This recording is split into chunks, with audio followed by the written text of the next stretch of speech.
All right, hello to all the second-year technical students of Central Palasuza tuning in.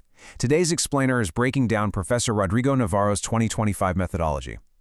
Now, forget what you know about standard dry grammar assignments. Actually, scratch that. We're completely throwing that idea out the window.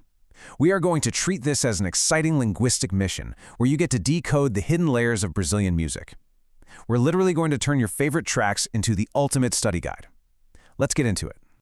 Okay, let's dive into this. Here is your ultimate roadmap to conquering this project and becoming a true language detective. Number 1, the power of music. 2, your analytical toolkit. 3, the challenge, side A versus side B. 4, rules of the game. And finally, number 5, the stage is yours. Section 1, the power of music, beyond the melody. When we hit play on our favorite streaming app, we usually just hear a good beat, right? But as the source material makes super clear, music is not just sound. It's a powerful historical time capsule. Think about samba mapping out the cultural formation of Brazil, or the protest songs from the military dictatorship era. They are actual documents reflecting the deepest emotions, struggles, and ideologies of a society. This brilliant quote really sets the stakes for us. Professor Navarro argues that music goes far beyond a simple melody and actually shapes critical thinking. And neuroscience totally backs this up. When you connect with a song emotionally, your brain becomes way more receptive to learning complex vocabulary and analyzing structures.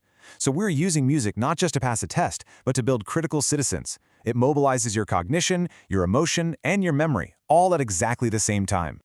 Now this brings us to a literally game-changing concept: active listening. This is where you transform from a passive consumer into an active investigator. The second the music starts, you need to grab a pen and paper immediately. Ask yourself, what is the composer really trying to say here? Does the upbeat melody actually contradict a deeply sad lyric? We are looking way beneath the surface here to catch those hidden nuances. Moving on to Section 2, your analytical toolkit, your language X-ray vision. Now, what's really interesting about this toolkit is how we take what are usually seen as boring grammar rules and transform them into absolute X-ray vision for lyrics. To analyze these songs properly, you need the right tools, and this is going to completely change the way you hear words. First up in your toolkit is the metaphor. Think of this as your master key for unlocking hidden meanings. It's an implicit, direct comparison without using words like as or like. So whenever you're analyzing a verse, always ask yourself, is the singer being literal right now, or are they painting a figurative picture to express something much deeper? Metaphors are exactly what make lyrics feel like poetry. Next, we've got polysemy. This is when a composer intentionally uses words that have multiple meanings to build complex layers into the song. Your job as a language detective isn't just to spot the word with double meanings, though. You have to explain the exact effect it has on the listener. Does it add irony? Does it completely change the whole message of the chorus? Then there's intertextuality. Honestly, spotting intertextuality is like finding a hidden Easter egg in a video game. It's when a song makes direct references to other texts, historical events, or cultural icons.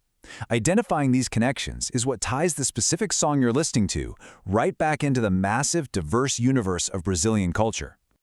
Okay, Section 3, the challenge, side A versus side B, the comparative mission.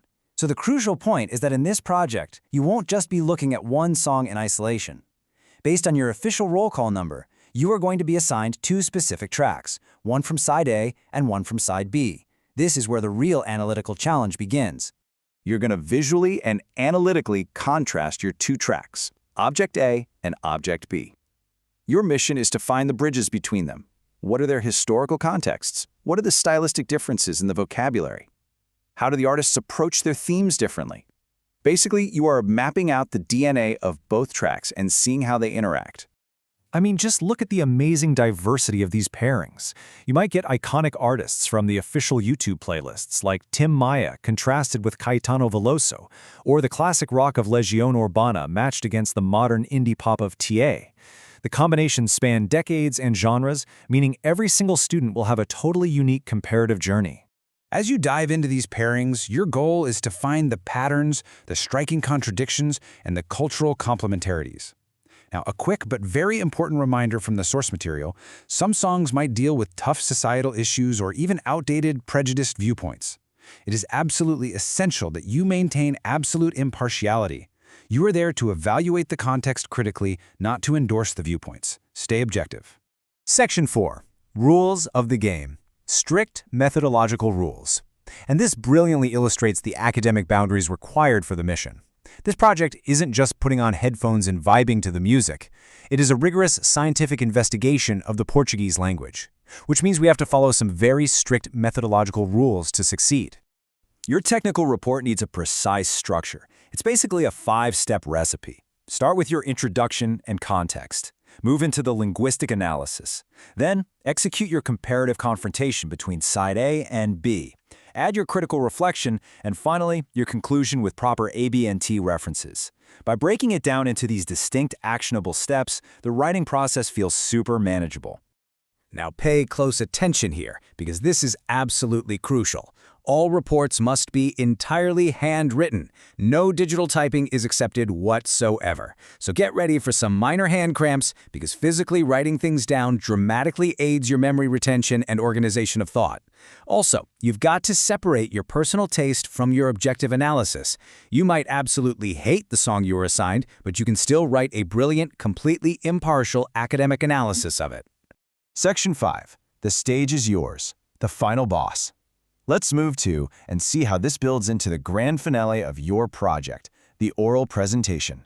You've done the deep listening. You've handwritten the perfect academic report, and now it's time to prove your skills in front of an audience.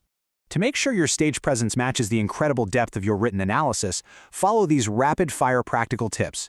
Train out loud at least 3 times before the day. Don't just paste massive blocks of text on your presentation. Use short lyric snippets as visual evidence to back up your claims. Keep the visuals clean, and always, always maintain eye contact with your audience. Okay, here's the twist. Presentation order is completely random. No specific dates here. This means you have to be ready to go with your materials and your handwritten report in every single class. This unpredictability isn't just to keep you on your toes. It's a core part of the pedagogical challenge to teach you readiness and adaptability. Finally, let's talk grading. The evaluation is totally holistic. It looks at the depth of your linguistic analysis, how clearly you made your comparisons, the organization of your handwritten report, and your oral coherence when presenting. Your writing, speaking, and organizing skills are all being tested equally here. And that brings our explainer to a close. But I want to leave you with a thought. You are walking away with a totally new toolkit today. So after unlocking the secrets of grammar, metaphors, and history hidden in these tracks, how will your absolute favorite song change once you finally listen to it through the lens of a language detective? You aren't just becoming better students, you are becoming critical citizens who will literally hear the world differently from now on. Good luck with your missions.